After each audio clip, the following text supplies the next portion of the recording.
Alright, what's good, YouTube? Welcome back to another reaction with your boy Isaac, man.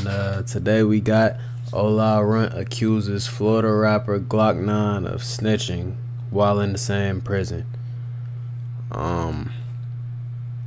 Honestly, y'all, my initial thoughts on this, I really don't know. I ain't gonna lie. I really don't know. If GLOKKNINE telling, that's kind of crazy. I never would have expected something like that. But y'all let me know if I'm tripping. Ain't OLA RUNT from the A? Ain't he from Atlanta? And GLOKKNINE from Orlando? How the hell they in the same prison?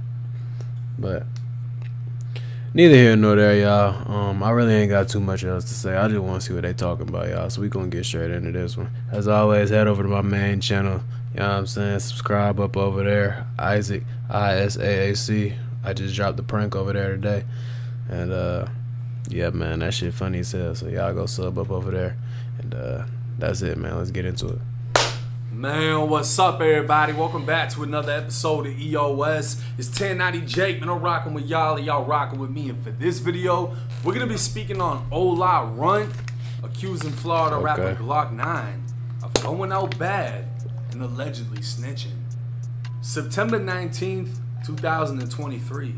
Atlanta rapper OLA RUNT would take to Twitter with a surprising accusation saying, "Damn GLOKKNINE, you went out bad," followed by 2 rat emojis. This was enough for the fans and bystanders on the internet to take off with rumors and speculation as Orlando rapper GLOKKNINE was now accused of snitching. This was the same rapper who's been hit with a Florida RICO, tied to a gang war within Orlando, and allegedly shot up his own cousin's house for being in an opposite gang. But the craziest aspect of this new allegation isn't the actual allegation.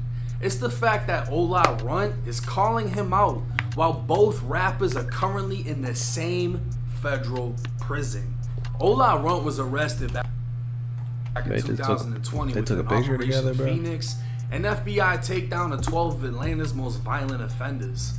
He'd be indicted by the feds after being found in possession of an FN-57 pistol loaded with 21 rounds, and after a guilty plea, he'd be sentenced to 57 months in federal prison. GLOKKNINE, on the other hand, was named as the leader of a gang known as the Army, or AFNF, based in the Mercy Drive area of Orlando.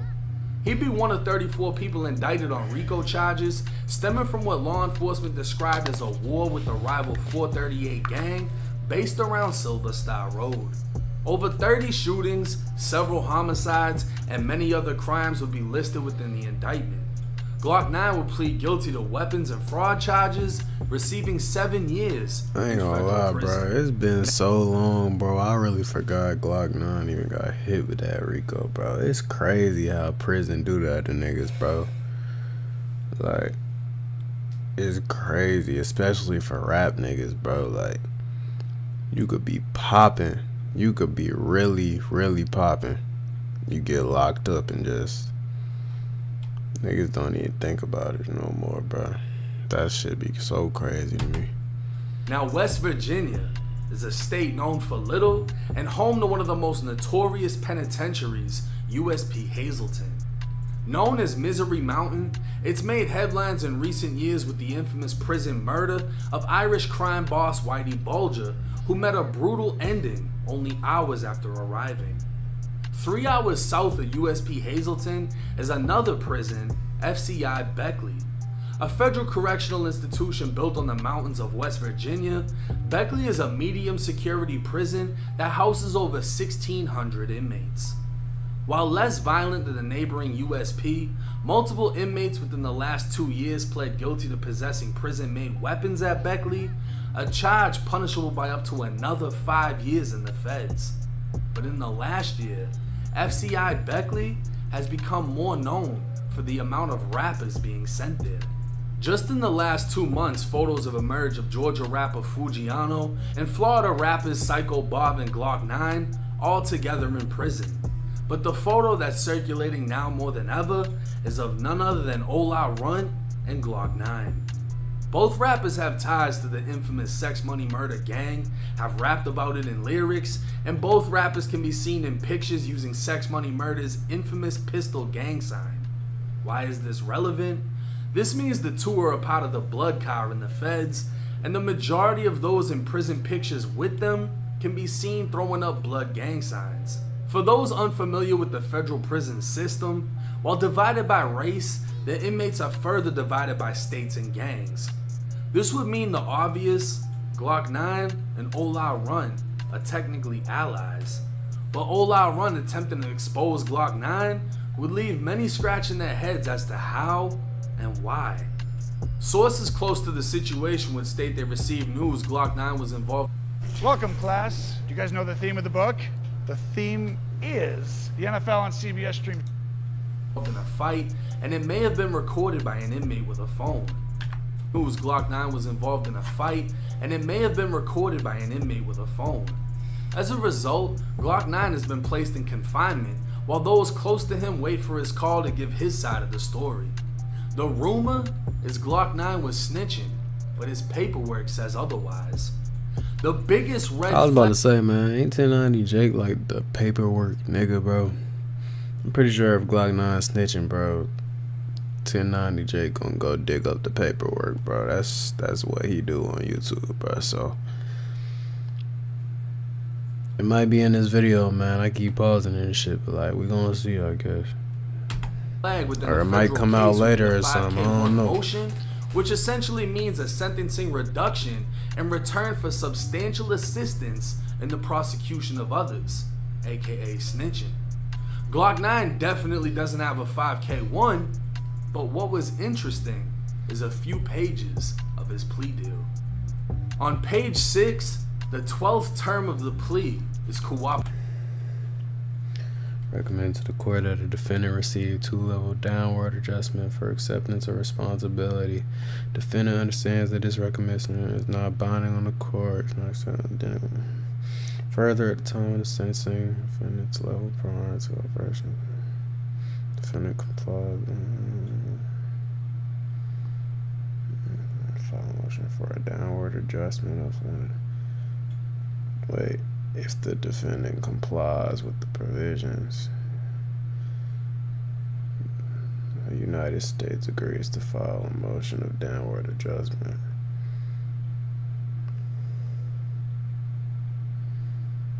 The defendant understands determination as qualify for a downward adjustment of a 3rd level for acceptance of responsibility.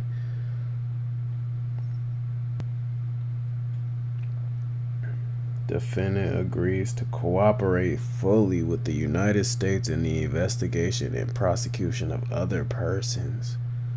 Oh shit. And to testify subject to a prosecution for perjury or making a false statement. Oh shit. Is this his shit? His initials? Nah, I ain't gonna lie, y'all. Reading his last, I should have skipped all of this shit. Reading his last paragraph. Nah, that's fucking crazy. Operation in which the defendant, or GLOKKNINE, agrees to cooperate fully with the U.S. investigation and prosecution of others and to testify. If his cooperation is completed prior to sentencing, the government agrees to consider a 5K1. GLOKKNINE would sign his initials, agreeing to the terms of the plea. But before everyone starts accusing him of snitching, this is why doing your homework is critical. Within the change of plea transcripts, GLOKKNINE's lawyer would address what was written, stating his client had no intent to actually because there is no intent by my client to actually cooperate. Again, there's language in there that he will cooperate, but he's not interested in cooperating. I can state on my record that there's been no cooperation up to this point. I had to have a discussion. There's no intent to cooperate in the future.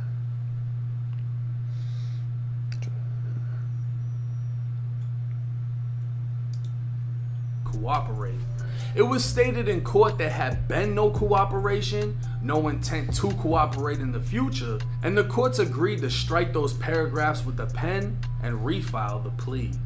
The amended plea agreement would then be filed showing the changes to Glock9's plea, and checking the dates of both files, Glock9 had signed the original plea and had the plea deal changed the very next day to clarify he isn't cooperating and he isn't snitching. Not only that, but Glock9 would write a letter to a judge while he was incarcerated in Orlando. Back in 2020, Glock9 was shot at while at the mall at Millennia. 2 men would be arrested for the broad day shooting, and Glock9 would literally write a letter to the judge naming both men who were arrested and stating, "I do not wish to press charges on or against Trayvon Graham or Joshua Holder due to the facts that I do not believe those are the individuals that shot at me. I don't have a clue who shot at me, it all happened too fast, but to my knowledge, I don't believe those individuals had anything to do with the shooting incident, and I am not interested in attending any deposition or anything else involving the case." Whether or not the 2 men actually shot at Glock9 and were members of a rival gang, Glock9 clearly wanted nothing to do with their case, and even went as far as saying this nigga went out the way to say that it wasn't them.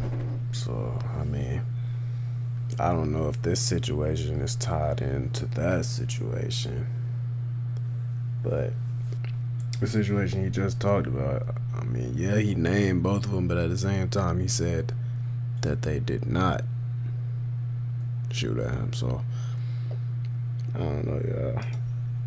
Saying he doesn't think they had anything to do with it. An act like that is something even his rivals would have to respect. With his federal paperwork clean, if Glock9 at any time cooperated in his state RICO, his state co-defendants would have been the first to announce it. So it's unclear what exactly OLA RUNT is claiming.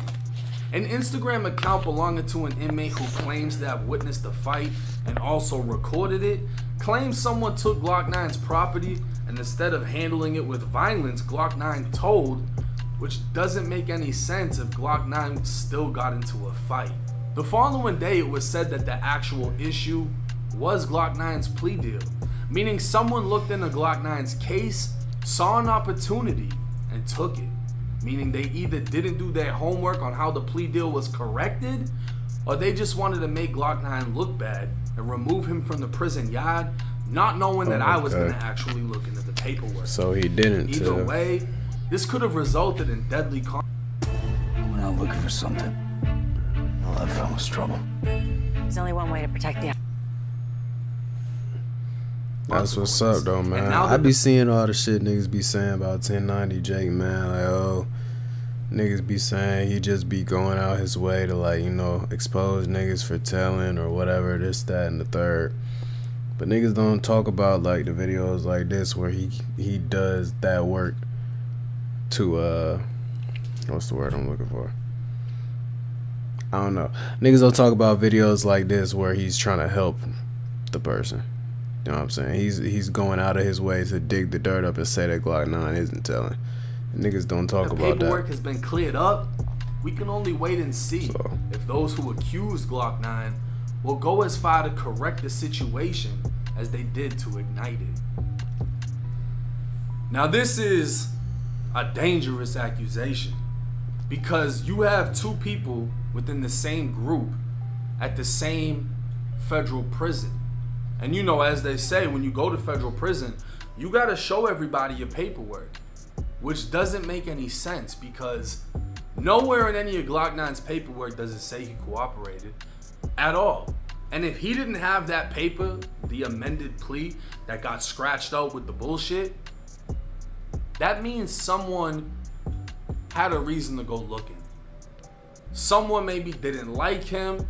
Glock9's either girlfriend or baby mother is saying she doesn't know why Glock9 was hanging with them because they've been begging him for food and some more shit, which already creates a weird situation.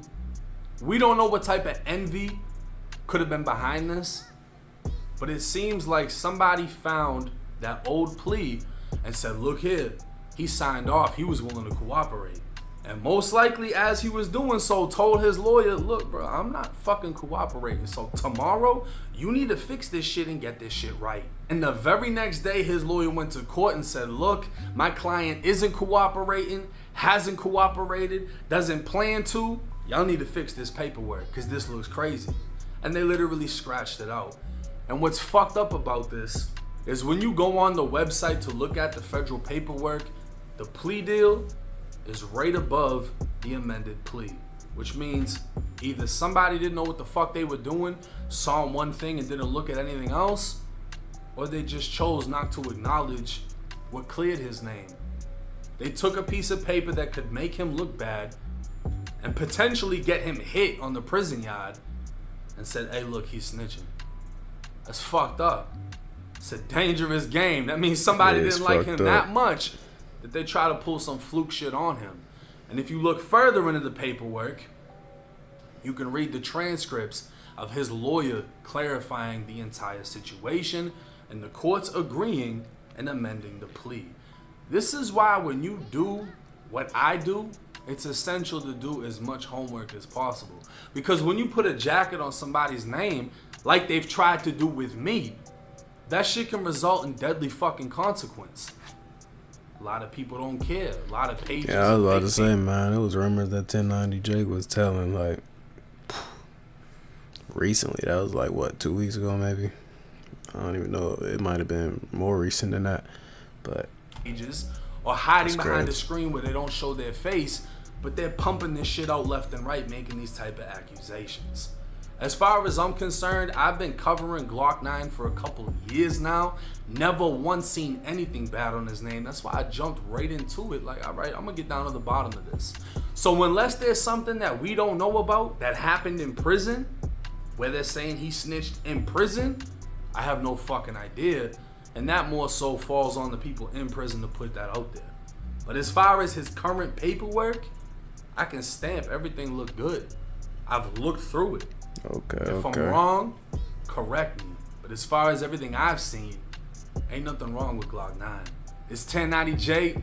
Drop y'all's thoughts in the comment section. I'm rocking with y'all and y'all rocking with me. Until next time. Alright. That's what's up. Closing thoughts, y'all. I feel like it's kind of crazy that niggas be so ready to just put that snitch term on a nigga name, like, not knowing there's so much shit that come with that, bro. Like, if you labeled a snitch in federal prison, bro, you know how much shit come with that, bro. They'll really do it to your ass over that. Like, that's fucked up, bro. And especially if, like, a nigga just didn't do their homework all the way, or if, like, I don't know if they did that on purpose, just trying to put that out there so it could look a type of way, like 1090 Jake said. But either way, man, it's fucked up, bro. That nigga, from what I'm hearing, bro, that nigga didn't tell, bro. So I don't know, bro. You could put a nigga in a real dangerous situation just saying shit like that. So yeah, it's fucked up, bro. But I don't know, man. From what I'm hearing and what 1090 Jake was saying, bro, like, it don't look like he told, bro. So yeah, man, he even went as far as to write a letter. I don't know if that was a separate situation or if that was this situation. I don't know, I might have missed that. But you know what I'm saying? He even went as far as to write a letter saying, oh, these niggas want the niggas that shot at me. So he went the extra mile to not snitch, bro. So I feel like that's a little fucked up. But yeah, man, that's how this shit get, bro. Like, niggas be so ready to call somebody a rat, bro. That's how this shit go. But yeah, man, that's really all I got to say about it. Shout out 1090 Jake, man. It was a good video again. If you enjoyed this video, scroll down, leave a like for me, man. And I'm gonna see y'all boys in the next one.